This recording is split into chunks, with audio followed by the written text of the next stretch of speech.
عن أبي هريرة رضي الله عنه أنه قال قبل النبي صلى الله عليه وسلم الحسن بن علي رضي الله عنهما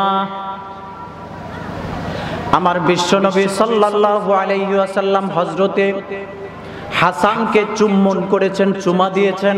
সুবহানাল্লাহ বলেন। হযরত আলীর ছেলে হাসানকে কি দিয়েছেন? চুম্বন দিয়েছেন। আজকে চুমা দিবস, এই জন্যই ওয়াজ করতেছি। চুমা কত প্রকার এটা ওয়াজ করে যাব আজকে। কি বলেন, শুনতে রাজি তো ইনশাআল্লাহ?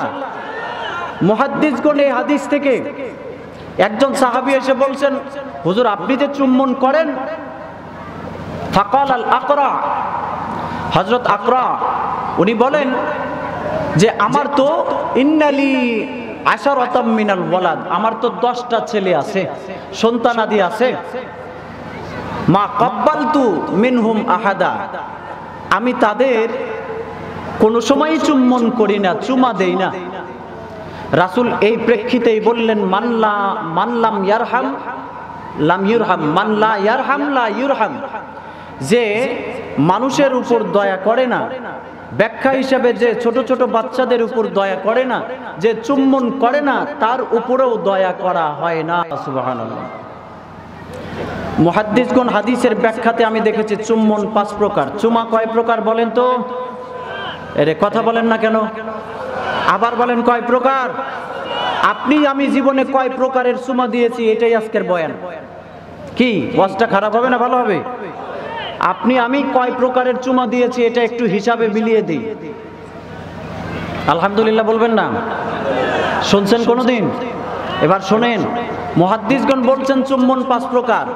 1 নাম্বার চুমা হলো কুবলাতুল মুয়াদ্দাদাতি, ভালোবাসার চুমা। সুবহানাল্লাহ বলেন। যুবক যুবতী, তোমাদের ভালোবাসার চুমা না, এই ভালোবাসা বিমানা হাজা, বিমাকামে হাজা, মা বাবা তার সন্তানাদিকে আদর করে চুমা করা, চুমা দেওয়া। সুবহানাল্লাহ সুবহানাল্লাহ। মা বাবা সন্তানাদিকে চুমা দেওয়ার অর্থ কুবলাতুল মুয়াদ্দাদাতি, ভালোবাসার চুম্মা। সুবহানাল্লাহ বলেন। আপনাদের আমাদের যাদের সন্তানাদি হয়েছে, আমরা কি চুম্বন দেই কি দেই না? এই চুমা নিয়ে একটা কিস্সা বলি আপনাদের, অনেক লম্বা, কিন্তু আমি খুবই সংক্ষিপ্তভাবে বলি। আমাদের আমিরুল মুমিনিন হযরতে ওমর ইবনুল খাত্তাব রাদিয়াল্লাহু তাআলা আনহুর জামানার কথা বলি।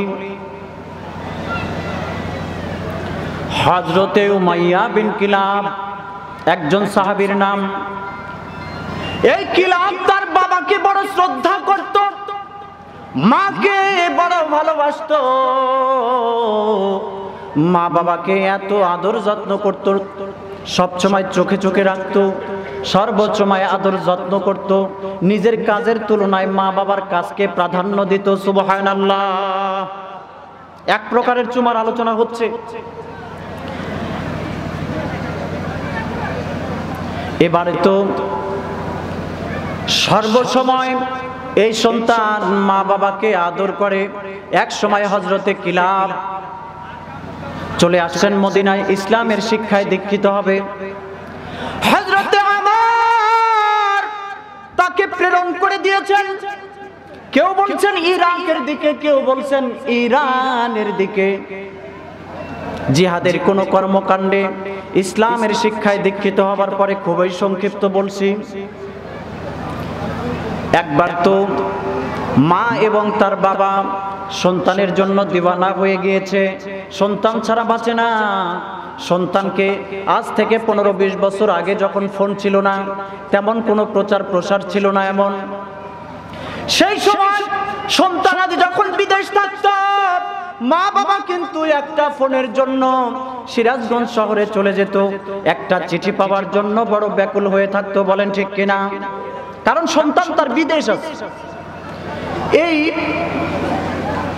কিলাবকে মা বাবা হারাবার পরে ব্যাকুলতায় ভুগছে, বড় কষ্ট লাগতেছে। আমার সন্তান তো দূরে চলে গেছে। অনেক কান্নাকাটি করেছে। কিতাবের মধ্যে তো লেখে, কান্না করতে করতে চামড়ার উপর দিয়ে দাগ পড়ে গেছে, চোখের পানি পড়ে সন্তানের জন্য। আল্লাহু আকবার। সন্তানের জন্য মা বাবার কান্না আসে না? আসে না? একসাথে বলেন, আসে। তো এক সময় তো বাগানে চলে গিয়েছেন স্বামী আর স্ত্রী, বৃদ্ধা এবং বৃদ্ধ। হযরতে কিলাবের মা বাবা বাগানে চলে গেছেন, যাবার পরে দেখতেছেন একটা কবুতর এক ডাল থেকে আরেক ডালে যাচ্ছে, এক গাছ থেকে আরেক গাছের দিকে যাচ্ছে, সাথে তার বাচ্চাগুলো ঘোরাফেরা করতেছে, মা বাবার সাথে যাওয়া আসা করতেছে। দৃশ্য দেখে মা আর বাবা বড় ক্রন্দন শুরু করে দিল। আহারে, আমার সন্তান যদি থাকতো, এই কবুতর যেমন সন্তানাদিদেরকে আদর করছে আমিও তো করতাম। বাবায় কান্নাকাটি করছে, বাবার কান্না দেখে মায়ও কাঁদছে, এমন কান্না কাঁদছে, ফুপিয়ে ফুপিয়ে কাঁদছে। কাঁদতে কাঁদতে এক পর্যায়ে হযরতে ওমর ইবনুল খাত্তাবের কাছে গেছেন। যাবার পরে দেখতেছেন হযরতে ওমর মসজিদে নববীর মধ্যে বসা। ডাক দিয়েছেন হযরতে উমাইয়া, তার মানে ওই ছেলের বাবাই ডাক দিয়েছেন, এ খাত্তাবের ছেলে, এ খাত্তাবের ছেলে শোনো, আমার সন্তান ছাড়া বড় কষ্ট হচ্ছে। আমার সন্তানকে বড় যদি ফেরত দিতাম, বড় চুম্বন করতাম, আদর করতাম, বুকের মধ্যে জড়িয়ে রাখতাম। সুবহানাল্লাহ। মা বাবা যে চুম্বন করে সন্তানাদিদেরকে বুকের মধ্যে নিয়ে, বিষয়টা বোঝাবার জন্য হযরত ওমর বলছেন, কে আপনি কি তারে ছাড়া থাকতে পারেন না? বলে না, আমি আমার সন্তান ছাড়া থাকতে পারি না, আমারে বড় মহব্বত করে। দেখছেন হযরতে ওমর দাগ পড়ে গেছে কান্নার কারণে। কান্নার কারণে যখন দাগ পড়ে গেছে, হযরত ওমর চুপিসারে মানুষ পাঠিয়ে দিলেন ইরাকের উদ্দেশ্যে বা ইরানের উদ্দেশ্যে, যাও তাড়াতাড়ি করে কিলাবকে নিয়ে আসো, তার মা বাবার কাছে ফেরত দেওয়া লাগবে, তার মা বাবার কাছে ফেরত দেওয়া লাগবে, বৃদ্ধা এবং বৃদ্ধর কাছে দেওয়া লাগবে। সন্তান ছাড়া তো তারা বুঝতেছে না কোনো কিছু। এদিকে এই সন্তানটা যখন জিহাদের অংশগ্রহণ করবে অথবা এক দেশ থেকে আরেক দেশে যাবে, সেই সময় মা বাবা নিষেধ করেছেন, কিন্তু বারে বারে মাকে বুঝিয়েছেন, বাবাকে বুঝিয়েছেন, ইসলামের জন্যই এতটুকুন খেদমত করতে দেওয়া লাগবে। সুবহানাল্লাহ। হযরতে ওমর মা বাবার ক্রন্দন দেখে মায়া লেগে গেছে, যে কারণে বলছে ঠিক আছে, চুপিসারে কিন্তু প্রেরণ করেছেন মানুষ যে নিয়ে আসো, কিলাবকে নিয়ে আসো। কিলাবকে নিয়ে আসা হয়েছে।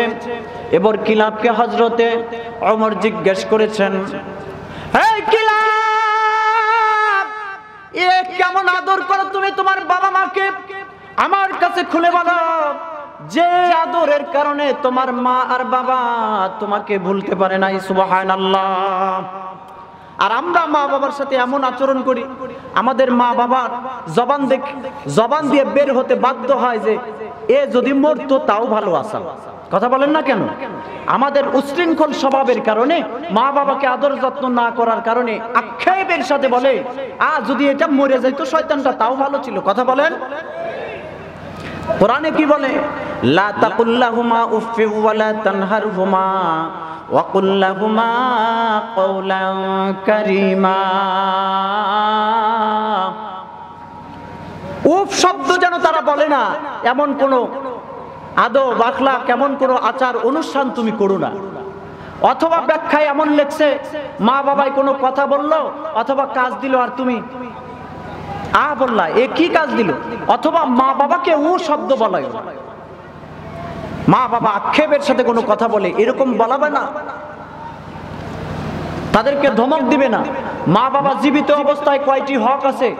বৃদ্ধ মা বাবার জন্য জীবিত অবস্থায় 5টা হক আছে। বলেন তো কয়টা? এই বলেন না কেন, কয়টা? 5টা হক আছে। মা বাবা যখন বৃদ্ধ আর বৃদ্ধা হয়, আমরা কয়টা হক জানি আর পালন করি? এটা আলেমদের কাছে জানবেন, সময় কম, তাই বলা গেল না। তো হযরতে ওমর ডাক দিয়ে বলছেন, কিলাব, এ কেমন আচরণ করো তুমি তোমার মা বাবার সাথে? তোমার জন্য বড় কাঁদতে কাঁদতে দাগ ফালিয়ে ফেলেছে চামড়ার উপর।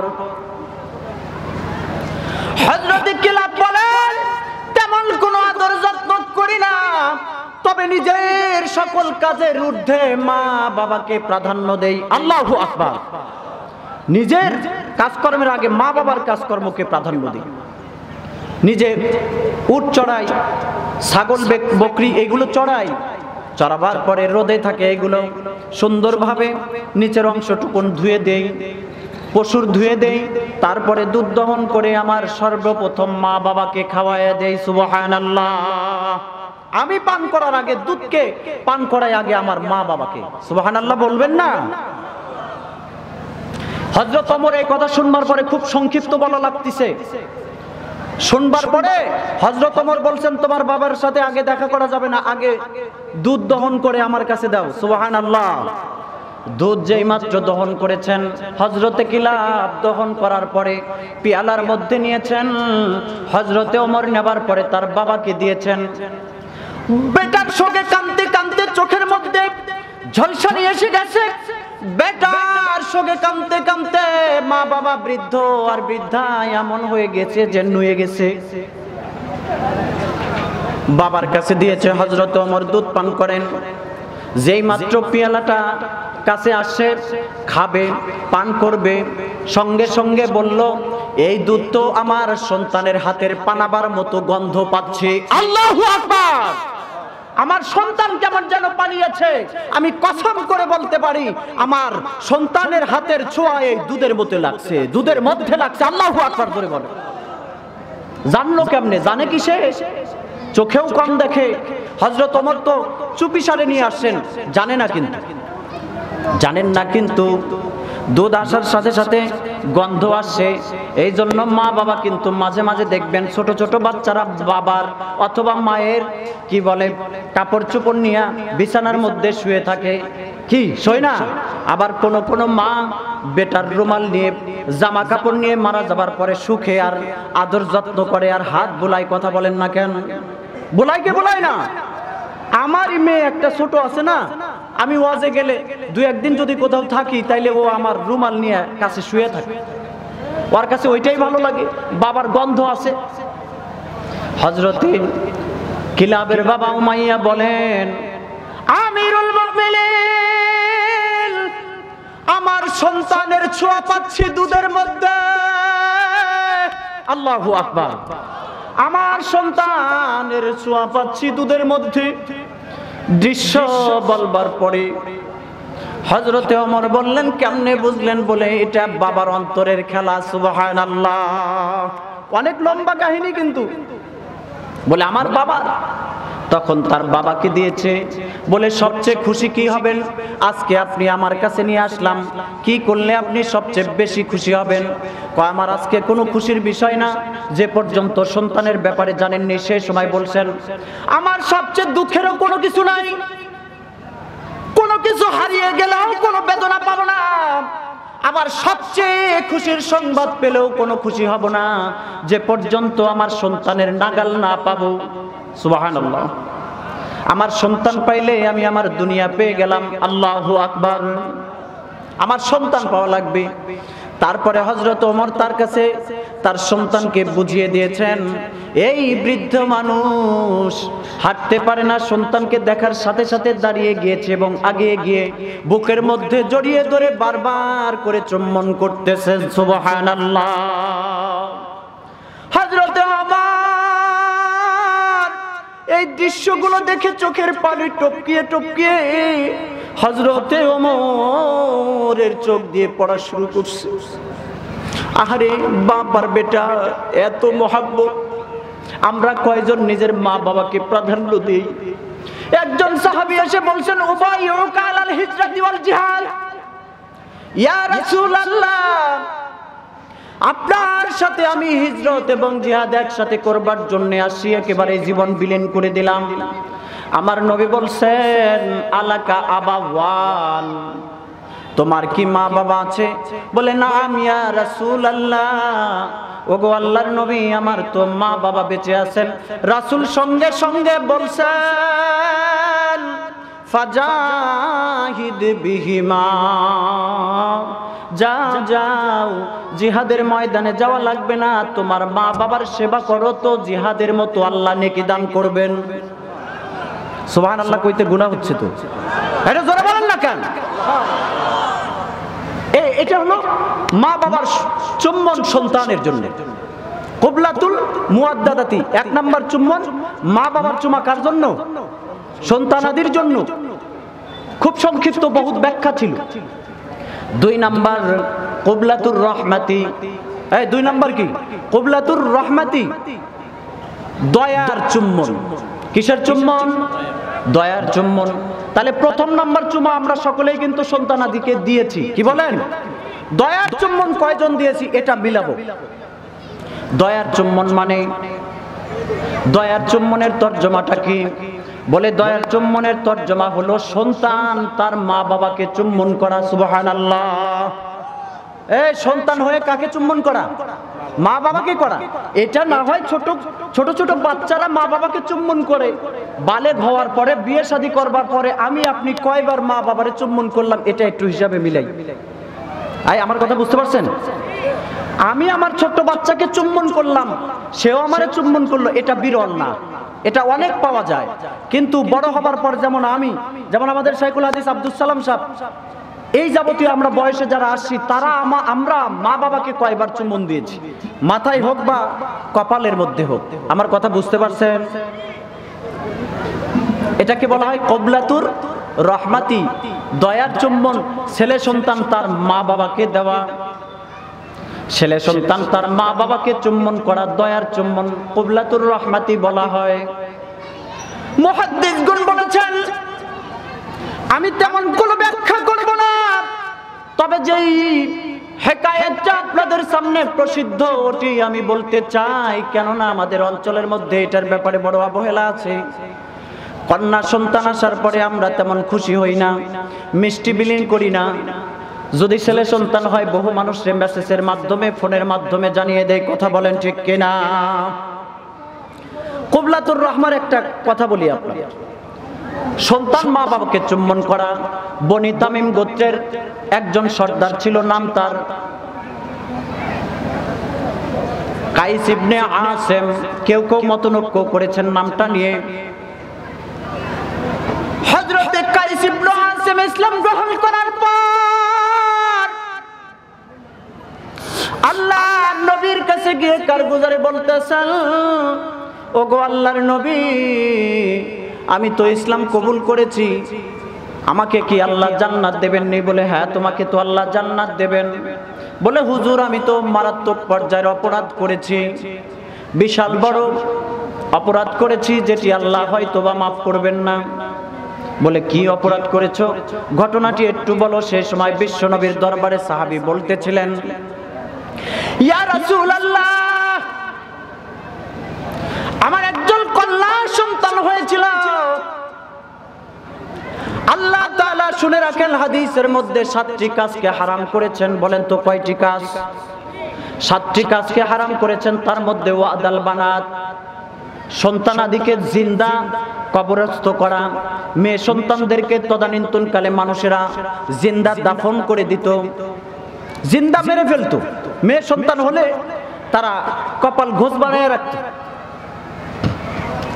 অখুশ হয়ে থাকতো, অসন্তুষ্টি নিয়ে থাকতো। কয়, আমার যখন একটা কন্যা সন্তান হয়েছিল, আমি সফরে ছিলাম, আমার বিবি তার খালার কাছে পালতে দিয়েছিল। কদিন আগে হাদিসের মধ্যে গেল, আল খালাতু বিমানজিলাতিল উম্মি, খালা হলো মায়ের হুকুমে, খালা হলো মায়ের মতো। সুবহানাল্লাহ। এই জন্য খালার কাছে পালতে দিয়েছে, কেননা বর্বরতার যুগে ছোট্ট ছোট্ট মেয়ে বাচ্চা যখন হতো, মেয়ে বাচ্চা যখন মায়ের গর্ভে আসতো, ছোট্ট ছোট্ট মেয়ে বাচ্চারা যখন দুনিয়াতে আসতো, তাদের তাজা তাজা মেরে ফেলা হতো। এখন হয়তোবা আমরা তাজা তাজা মেরে ফেলি না, এখন হয়তোবা আমরা দুনিয়ার মধ্যে আসার পরে মেরে ফেলি না। তবে আমরা কিন্তু পেটের মধ্যে আগে চেক করে লই, সন্তান ছেলে হলো না মেয়ে হলো, তারপরে ট্যাবলেট খেয়ে ডিসারি করে ডিএনসি করে মেরে ফেলি। কথা বলেন না কেন? এই জোরে বলেন ঠিক কিনা? ছেলে হলে মারে না, আর মেয়ে যদি হয় ডিএনসি করে, মানে মেয়েটারে আউট করে ফেলে। আস্তাগফিরুল্লাহ বলবেন না, মেয়েদেরকে আউট করে ফেলে। কয় হুজুর আমার মেয়েটা খালার বাড়িতে লালিত পালিত হচ্ছিল। হঠাৎ করে সফর থেকে আসলাম, লম্বা সফর থেকে আসার পরে দেখি কুবলাতুর রহমা আলোচনা হচ্ছে। দেখি আমার বাসার মধ্যে সুন্দরী ফুটফুটে একটি বাচ্চা, মেয়ে বাচ্চাকে দেখি সুদর্শনা কমলার মতো, এত সুন্দরী এত সুন্দরী, এমন সুন্দর দেখা যায় যারে দেখে আমি বিমোহিত বিমুগ্ধ হয়ে গেলাম, তাসকি খেয়ে গেলাম। আহারে এত সুন্দর ফুটফুটে বাচ্চা হয় কেমনে? গভীর নজরে তাকালাম, বড় সংক্ষিপ্ত বলতেছি, ভালোভাবে তাকালাম। তাকাবার পরে মায়া জন্ম হয়ে গেল। কোলে নিলাম, কোলে নেবার পরে আমারে বুকের মধ্যে জড়িয়ে ধরলো। আমি বারবার করে চুম্বন খাতে লাগলাম, চুম্বন খেতে লাগলাম। তো যখন আমার ওই মেয়েটার মিতালি হয়ে গেল, ভালোবাসার জন্ম হয়ে গেল, মা যখন বুঝতে পারলো, মা তখন বলল, জনাব এই মেয়েটা কিন্তু আমাদের ওই, এই মেয়েটা কিন্তু আমাদের ওই, আপনারই মেয়ে, এটা আপনারই মেয়ে। শুনবার সাথে সাথে বাচ্চাটারে বলল, এ বেটি এটাই কিন্তু তোমার বাবা। সঙ্গে সঙ্গে বাচ্চাটা তার বাবারে চুম্বন করা শুরু করে দিল। সুবহানাল্লাহ। কয় এত মিতালি, এত মিতালি, আমি যেখানেই যাই আমার কন্যাটি সেখানেই যায়। আমি যতবারই দেখি ততবারই চুম্বন করি, যতবারই আমারে দেখে সে আমারেও চুম্বন করে। এক সময় ভালোবাসা বড় গভীর হয়ে গেল, কিন্তু মনের মধ্যে মানাতে পারছিলাম না যে আমার কেন মেয়ে হলো, আমার কেন মেয়ে হলো, আমার মেয়ে অন্যের ঘরের ঘরণী হয়ে যাবে কেন, আরেকজনের বিছানায় থাকবে কেন, এটা আমার সহ্য হচ্ছিল না। ঠিক তখন একদিন সময় করে তার মাকে বললাম, বিবি আমার সন্তানটারে একটু সাজুগুজু করে দাও, আমার সন্তানটারে একটু সাজগোজ করিয়ে দাও, আমার সন্তানটাকে আমি একটা দাওয়াতে নিয়ে যাব। তার মানে সন্তানটাও বড় খুশি হয়ে গেল, বাবার সাথে দাওয়াতে যাবে। ছোট্ট ছোট্ট বাচ্চারা দেখবেন বাবার সাথে দাওয়াতে গেতে বড় মজা পায়, কথা বলেন না কেন? বিশেষ করে মেয়ে বাচ্চারা যদি হয় তাইলে তো কোনো কথাই নাই। দাওয়াতে যাবে, এক পর্যায়ে নিয়ে গিয়েছেন, সাজগোজ করিয়েছেন। এই হযরত সাহাবী বলেন, আমার মেয়েটাকে দেখতেছিলাম, রাস্তা দিয়ে হাঁটছিল, একবার আমার সামনের দিকে দৌড়িয়ে যায়, আবার ডানে যায়, আবার বামে যায়, আবার পিছনে যায়, আবার আমার মাঝে মাঝে হাতটি ধরে হাঁটে। এত মহাব্বত, এত মহাব্বত। নিবিড় পল্লী এলাকার মধ্যে গেলাম, ফুটন্ত বালুর মধ্যে গেলাম, কুচো কুচো পাথরের এলাকায় গেলাম। যাবার পরে অনেক পরে আমি গর্ত খোঁড়া শুরু করলাম। যথেষ্ট গর্ত হয়ে গেল। গর্ত খুঁড়তে খুঁড়তে যখন দেখলাম অনেকটুকুন হয়ে গিয়েছে, এমন সময় আমার দাড়িতে গর্ত খুঁড়তে মাটি লাগছে, গালের মধ্যে মাটি লাগছে। আমার সন্তানটারে দেখলাম, আমার এই সন্তান ছোট্ট বাচ্চাটি আমার দাড়ি থেকে ময়লাগুলো ঝেড়ে ঝেড়ে দিচ্ছে, হাতের দ্বারায় মাঝে মাঝে গালের মধ্যে চুম্বন করতেছে। সুবহানাল্লাহ। ইয়া রাসূলুল্লাহ, তখন পর্যন্ত মায়া আমার মধ্যে গালেব হয় না। এত আদর, এত ডাক, এত মহাব্বত আমার তখন মনে পড়ছিল না। এই যে সন্তানটা বারে বারে কিন্তু গালের মধ্যে, দাড়ির মধ্যে ময়লাগুলো ছাড়িয়ে দিচ্ছিল আর চুম্বন করছিল। অনেক গর্ত হয়ে গেল। আমাকে বারে বারে জিজ্ঞেস করেছে, বাবা গর্তের মধ্যে কি করবেন? আমি বলছি, মারে বড় কাজ আছে, কাজ আছে। আবার সন্তানটা আমার দাড়ির মধ্যে, শরীরের মধ্যে ময়লাগুলো পরিষ্কার করছিল, চুম্বন করছিল। হঠাৎ করে আমি দু হাতের দ্বারায় উঠিয়ে আমার সন্তানটারে গর্তের মধ্যে নিক্ষেপ করে দিলাম। সন্তান আমার দিকে তাকিয়ে ফ্যাল ফ্যাল করে তাকিয়ে আছে, ফেল ফেল করে তাকিয়ে বলছে, বাবা আমারে কেন গর্তের মধ্যে নিক্ষিপ্ত করলেন? আমারে কেন আপনি গর্তের মধ্যে ফেলে দিলেন? আমি তো কোনো দোষ করি নাই। আমার রাসূলের কাছে ঘটনাটা বিবরণ দিচ্ছিলেন, সাহাবী আর কাঁদছিলেন আর বলতেছিলেন, আমি তো মাটিগুলো পাথরগুলো কুচা কুচা আস্তে আস্তে দিচ্ছিলাম, আমার সন্তানটি ঢেকে যাচ্ছিল আর বারে বারে ডাক দিচ্ছিল, আব্বা আমি তো কোনো অপরাধ করি নাই, আমার তো কোনো দোষ নাই, আপনি কেন আমার এইভাবে মাটির মধ্যে পুঁতে রাখেন? বারে বারে কান্নাকাটি করছিল রাসূল আমার। ওই সময় কোনো মায়া দয়া ছিল না, বারে বারে চুম্বন করছিল, সেই সময় কোনো দয়া মায়ের কথা মনে পড়ছিল না। আমার সন্তানকে আস্তে আস্তে আস্তে আস্তে করে মাটি দিচ্ছিলাম আর মাটির মধ্যে দাফন করছিলাম। আমার সন্তান ফেলফেল করে তাকিয়ে আমার দিকে ডাকতেছিল আর কাঁদছিল, ইয়া আল্লাহর রাসূল আমি কি এই গুনাহ মাফ পাবো?